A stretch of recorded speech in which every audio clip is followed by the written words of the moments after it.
जय हिंद, नमस्कार साथियों। मैं हरिद्वार आपका अपने फ्यूचर एकेडमी परिवार में आपका स्वागत करता हूं। और ये हमारा नया चैनल है। चैनल को ज़्यादा से ज़्यादा शेयर कीजिए, सब्सक्राइब कीजिए, कमेंट बॉक्स में कमेंट कीजिए अगर किसी भी चीज़ की कोई जानकारी चाहिए तो। और दोस्तों, मैं आपसे बताना चाह रहा हूँ कि इस पे हमारे चैनल पे हर एक क्लास की वीडियो मिलेगी आपको।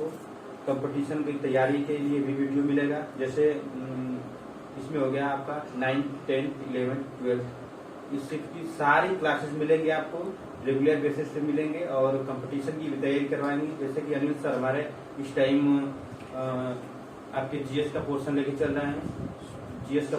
रहे हैं। इसी तरह करके आगे आगे धीरे धीरे सबकी क्लासेस आपको मिले रहेंगी। मैं आपको आज एक बहुत जरूरी सूचना देने आया हूँ, क्योंकि एसएससी के बारे में देने आया हूँ। क्योंकि आपको पता होगा कि एसएससी का एग्जाम बहुत नजदीक आ चुका है। सीएचएसएल का लगभग अप्रैल महीने के लास्ट वीक में है। तो मैं सोचा हूँ कि आप लोगों को थोड़ी सी जानकारी दे दूँ। जानकारी रहना एग्जाम के पहले जानकारी लेनी बहुत जरूरी है। ठीक है दोस्तों, आइए हम आपको कुछ दिखाते हैं।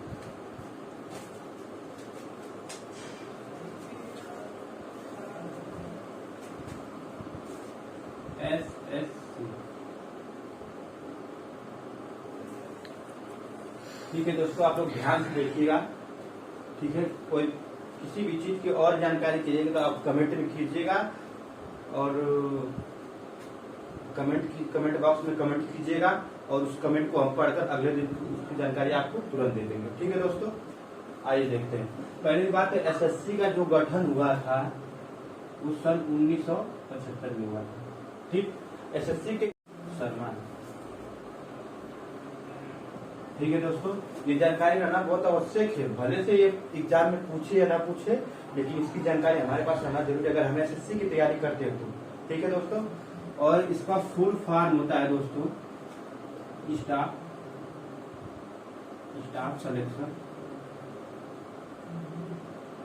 Selection commission.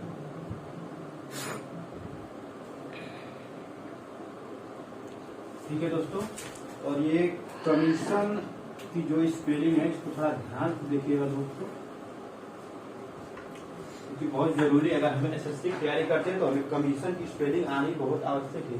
क्योंकि एसएससी में वटैब के पोर्शन में स्पेलिंग टेस्ट में ये कमीशन की स्पेलिंग बार बार रिपीट किया है। इसलिए हमें इसकी स्पेलिंग को ध्यान से देखिएगा। ठीक है दोस्तों, हम आगे बढ़ते हैं अपने कुछ इंफॉर्मेशन के। तो एसएससी 3 एग्जाम तो कई कंडक्ट करवाती है, लेकिन एसएससी की मेन 3 एग्जाम कंडक्ट करवाती है। वो है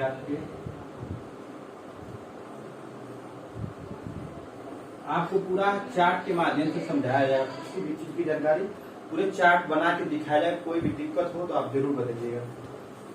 पहली होती है CGL, दूसरी होती है CHSL, तीसरी होती है MP। ठीक, और एक बात और बता, इसमें एक और आती है वो CPU, और एक एसएससी कंडक्ट आती है SSCGD। जैसा कि आपको पता, अगर 2021 में उसका अभी 2021 में लास्ट मंथ में उसका एग्जाम हुआ है। और आपको मैं फिर बताता हूँ 2023 में जरूर SSCGD का एग्जाम होगा। इसलिए आप बेहतर से बेहतर तैयारी करें। ठीक है दोस्तों, तो ये तीनों में रख देता हूँ अभी तक। और मैं इसका CGL का आपको फुल फॉर्म बता देना चाहता हूँ। CGL क्या होता है? कंबाइंड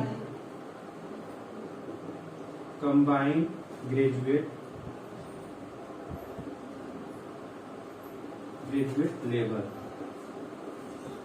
ठीक, और CHSL का होता है, मैं वो आपको बता दूं,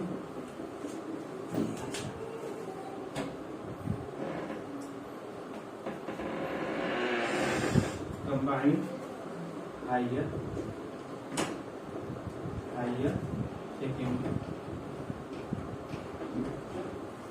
सेकेंडरी लेवल।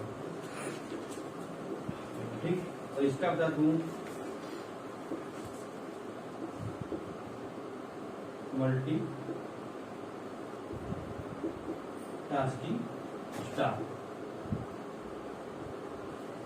ये जानकारी हमें रहना बहुत जरूरी है। ठीक है दोस्तों, इसको आप याद कर लीजिएगा या नोटबुक में नोट कर लीजिएगा। जानकारी हमारे पास, अगर हम एसएससी की तैयारी करते हैं तो हमारे पास जानकारी रहना बहुत जरूरी है। ठीक है दोस्तों, और इसको अब मैं मिटा के आप लोगों को CHSL के बारे में कुछ जरूरी इन्फॉर्मेशन देना चाहता हूँ, वो आपके लिए बहुत जरूरी। ठीक है दोस्तों, तो मैं इसको मिटा रहा हूँ।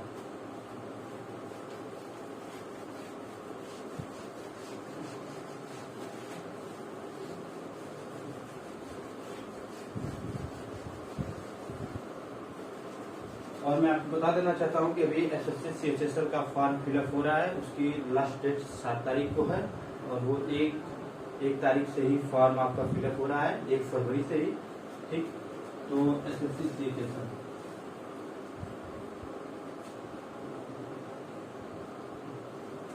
CHSL का फॉर्म फिलअप हो रहा है, जो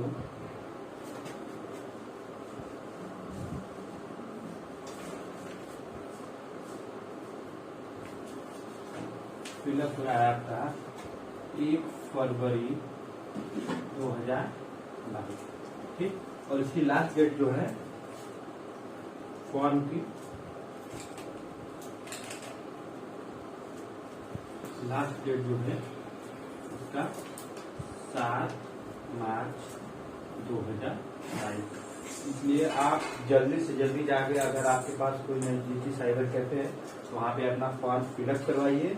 ये फॉर्म फिलअप करवाएं, तो अगर आप सोचेंगे 7 को करा लेंगे, 6 को करा लेंगे, तो दोस्तों आपको मैं बताना चाहता हूँ कि साइट उस टाइम जाम बहुत स्लो काम करती है, इसलिए फॉर्म फिलअप करने में बहुत दिक्कत होती है।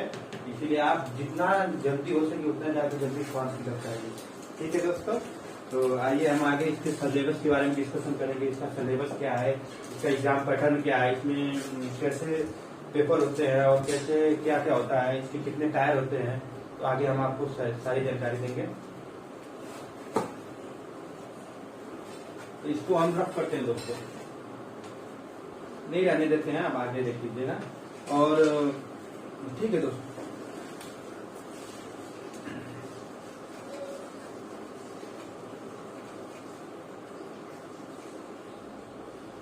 ये CHSL का एग्जाम देने के लिए हमें 4 सब्जेक्ट का पूरा गहन अध्ययन होना चाहिए, उसके बारे में संपूर्ण जानकारी होनी चाहिए। तभी, अगर हमें संपूर्ण जानकारी है तभी हम उसको इसके लिए एग्जाम के लिए हम तैयार रहेंगे। ठीक है दोस्तों, इसके अंतर्गत मैथ, इंग्लिश,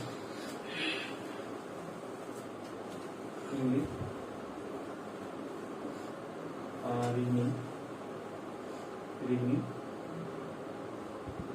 जीके, ठीक है, और मतलब 4 सब्जेक्ट रहते हैं और प्रत्येक से 25 क्वेश्चन, कितना 25 क्वेश्चन पूछा जाता है, प्रत्येक से 25 क्वेश्चन। तो हमें एक सब्जेक्ट से काम नहीं चलेगा, सारे सब्जेक्ट की जानकारी होना चाहिए। और प्रत्येक क्वेश्चन पे 2 नंबर मिलते हैं, यानी 25 नंबर का क्वेश्चन है तो 25 गुणे 2 करेंगे, यानी यहाँ कितना नंबर 50, गुणे 2 करेंगे कितना नंबर 50, गुणे 2 करेंगे कितना नंबर 50, यहाँ से भी कितना नंबर, यानी टोटल मिला के हमारे पास चारों सब्जेक्ट से कितने नंबर का पेपर होता है, 200 नंबर, 200 नंबर का पेपर होता है। और मैं आपको बता दूं कि बीते हुए परीक्षा में जो MTS का अभी आज ही शायद रिजल्ट आया उसका, तो मैं बता दूं कि उसकी हायर मेरिट थी 82। अगर आपको आगे एग्जाम देना है तो आपको 90% लेके चलना होगा, क्योंकि मेरा 90% मार्क्स आएगा तभी अपने आप को सेटअप समझिएगा, अन्यथा नहीं। और मैं मैथ का सिलेबस, मैथ के पोर्शन के बारे में बताना, इसमें से कितना पोर्शन आता है, कितना सवाल आता है, इस सब्जेक्ट से कितना आता है, मैं आपको बता रहा हूँ।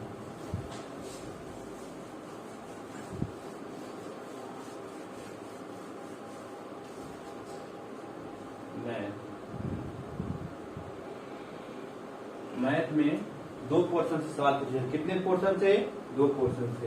वो 2 पोर्शन है, एक पोर्शन है आपका अर्थमेटिक,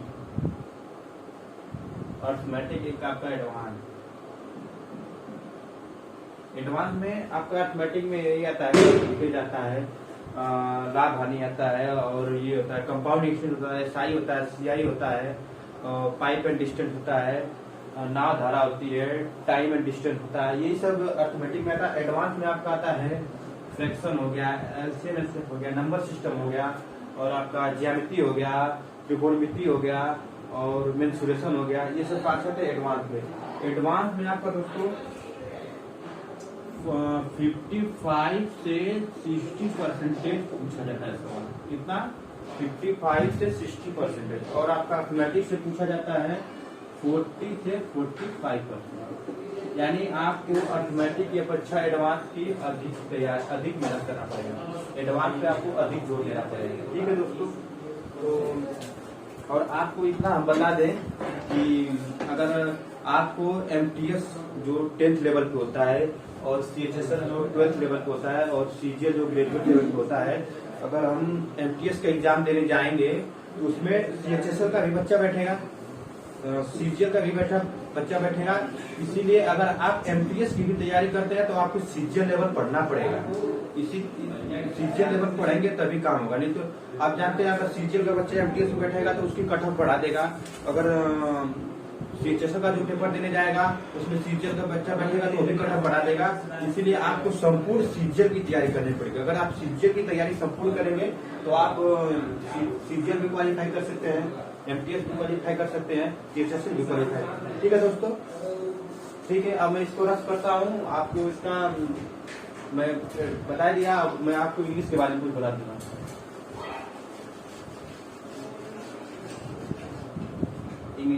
इंग्लिश और मैथ इसका बेस्ट होता है। अगर आप इंग्लिश मैथ में बेजोड़ मेहनत करनी पड़ती है। रीजनिंग तो आप अगर पढ़ेंगे डेली बेसिस पे, डेली का प्रैक्टिस करेंगे तो रीजनिंग में आप 25 में 25 ला सकते हैं। अगर मैथ में अगर आप डेली नहीं पढ़ते, अगर इंग्लिश डेली नहीं पढ़ते तो आप 25 में 25 कभी नहीं कर पाएंगे। इसलिए मैथ और इंग्लिश डेली प्रैक्टिस करें, डेली प्रैक्टिस करें, रीजनिंग भी करें। जीके जिसमें क्या आता है दोस्तों कि इसमें बच्चे थोड़ा कम मार्क्स पाते हैं, थोड़ा कम नंबर आता है, एक आध नंबर छूट जाता है। इसमें क्या करंट अफेयर ज्यादा पूछता है। करंट अफेयर 5 से 7 करंट अफेयर, कभी 8 करंट अफेयर, कभी 10-10 करंट अफेयर पूछते हैं। इसलिए आपको जीके पे मेहनत, जीके पे तो मेहनत करना है, आपको साथ साथ में करंट अफेयर पे उससे ज्यादा मेहनत करना पड़ेगा। करंट अफेयर आप न्यूज़पेपर ले सकते हैं, न्यूज़पेपर से अपना करंट अफेयर तैयार कर सकते हैं, नहीं तो और कोई यूट्यूब चैनल से तैयार कर सकते हैं। कुछ दिनों में हमारे यूट्यूब चैनल पे भी करंट अफेयर पढ़ाया जाएगा अनिल सर के द्वारा। आइए हम आपको इंग्लिश का कुछ सिलेबस बता दें।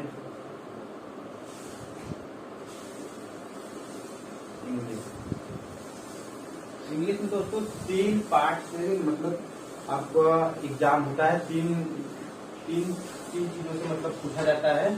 तो इसमें एक पोर्शन होता है आपका, मैं आपको लिख के बता दे रहा हूँ। एक पोर्शन आपका है वोकैब, एक पोर्शन आपका है ग्रामर, एक पोर्शन है कम्प्रीहेंशन। वोकैब में क्या होता है कि इसमें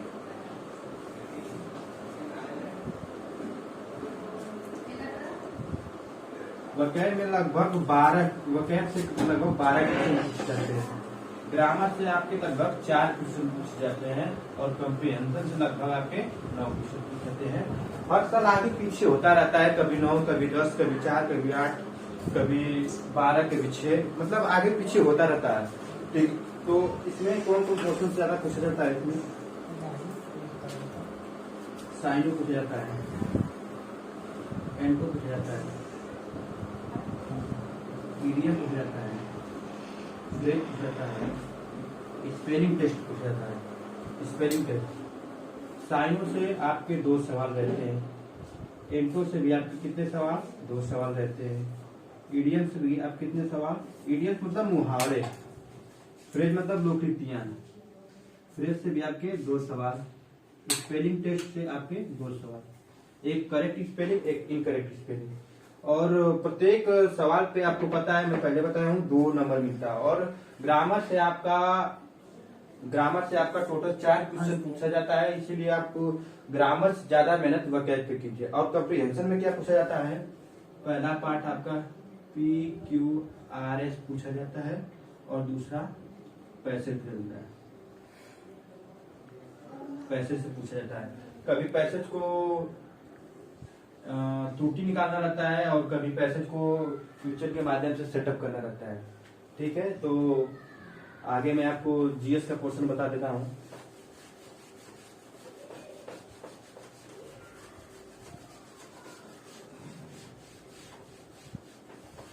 जीएस में देखिए ज्यादातर सवाल कहाँ से पूछे जाते हैं।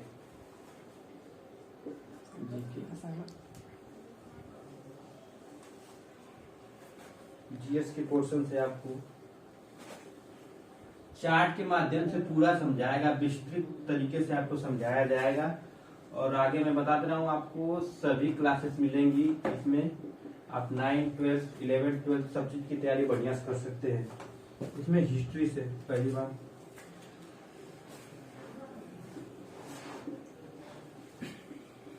हिस्ट्री, पॉलिटिक्स,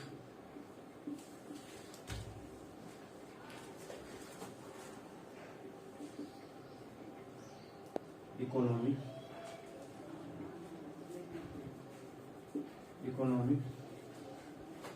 और आपका जियोग्राफी,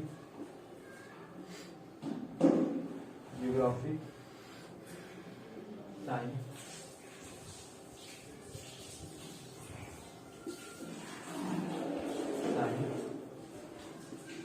और उसके बाद आपका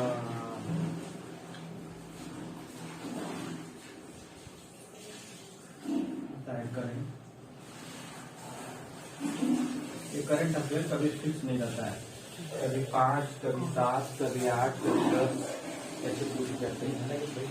हिस्ट्री में 3 पोर्शन से आपका सवाल पूछा जाता है। एंशिएंट हिस्ट्री, मेडुअल होता है, मध्यकालीन होता है और एक आधुनिक होता है। इससे 3 पोर्शन से, इन तीनों पोर्शन में सबसे ज्यादा मेडुअल से पूछा जाता है। मेडुअल से आपका हर एग्जाम में लगभग 2 या 3 होता है, कभी 1 या 2 होता है। ठीक, इससे एक आध क्वेश्चन हमेशा पूछ देता है, नहीं तो नहीं, इससे ज्यादा नहीं पूछता है, लेकिन मेडुअल से आपका ज्यादा पूछता है। इसी तरह पॉलिटिक्स से लगभग आपका 4 से कितना क्वेश्चन, 5 क्वेश्चन हमेशा पूछा जाता है। इकोनॉमिक्स से भी आपका 4 से 5 क्वेश्चन पूछा जाता है। जियोग्राफी से आपका लगभग 6 से 7 क्वेश्चन पूछा जाता है। और साइंस से आपका, साइंस में 3 पार्ट होते हैं। देखिए, एक होता है फिजिक्स, केमिस्ट्री, बायो। इसमें बायो से आपका पूछा जाता है। बायो से लगभग 2 या 3 होता है, और केमिस्ट्री से 1 आध होता है, कभी कभार फिजिक्स से भी 1 आध होता है, हमेशा नहीं पूछा जाता। और करंट, यही आपका मायने रखता है कि करंट कितना पूछ रहा है। जैसे इस साल एमटीएस के पेपर में लगभग 8 करंट अफेयर पूछे गए थे। इस साल देखिए अब कितना पूछता है, आपको मैं बता दूं कि अभी एमटीएस की वैकेंसी आने वाली है। ठीक है दोस्तों, तो आप बेजोड़ मेहनत कीजिए, क्योंकि एमटीएस का कुछ हमको लगता है कि अप्रैल महीने से फॉर्म फिलअप होना शुरू हो जाएगा। तो आप एमटीएस की बेजोड़ मेहनत कीजिए। हमारे यूट्यूब चैनल के द्वारा आपको सारी क्लासेस मिलेंगी, और किसी भी चीज की अगर कोई दिक्कत या परेशानी हो तो हमें कमेंट बॉक्स में कमेंट कीजिए। अगर किसी भी क्लास की और किसी भी चीज की जानकारी चाहिए तो हमें आप पूछ सकते हैं, कमेंट बॉक्स में कमेंट कीजिएगा, हमें उसको अगले दिन ठीक बता देंगे। ठीक है दोस्तों, चलिए ठीक है दोस्तों, अगर जानकारी समझ में ना आए तो आप फिर एक बार कमेंट कीजिएगा, हम फिर प्रयास करेंगे कि आपको बेहतर से बेहतर जानकारी दी जाए। ठीक है दोस्तों, तो आप ये जानकारी को ध्यान रख के चलेगा। और मैं आपको बता दूं, शीर्षस्थल का पेपर आ गया है, तो शीर्षस्थल का पेपर के लिए आप इस टाइम कोचिंग जाइए चाहे मत जाइए, लेकिन आप प्रीवियस ईयर पेपर जरूर सॉल्व कीजिए। एक दिन में कम से कम 1 या 2 प्रीवियस ईयर पेपर जरूर सॉल्व कीजिए। और मार्केट से आप कोई भी बुक्स खरीद सकते हैं, उसे रफ पे नोट कीजिए। रफ पे नोट करने के बाद उसे 1-2 बार देख लीजिए। उसमें का जो होता है कि इंग्लिश का पोर्शन होता है वो जरूर देखिएगा। तो मैं अपने बाड़ी के लिए भी विराम देता हूं, और आपके लिए मैं एक मोटिवेशन, मैं जब आऊंगा तो डेली आपके लिए एक मोटिवेशन लाऊंगा। और आप लोग एक कसम ठान लीजिए कि हम डेली पढ़ाई करेंगे, डेली मेहनत करेंगे, एक आपके लिए मोटिवेशन लाएंगे। बरसात से मुलाकात यूं ही नहीं होती, बरसात से मुलाकात यूं ही नहीं होती, धरती को धूप में जलना पड़ता है। बरसात से मुलाकात यूं ही नहीं होती, धरती को धूप में जलना पड़ता है। अब मेहनत के शिखर पे चढ़ने के लिए दोस्तों घुटनों के बल भी चलना पड़ता है। तो आप लोग भी अपने घुटनों के बल चलो, बेजोड़ मेहनत करो, तभी आपको सिलेक्शन मिलेगी। धन्यवाद दोस्तों, जय हिंद, जय भारत।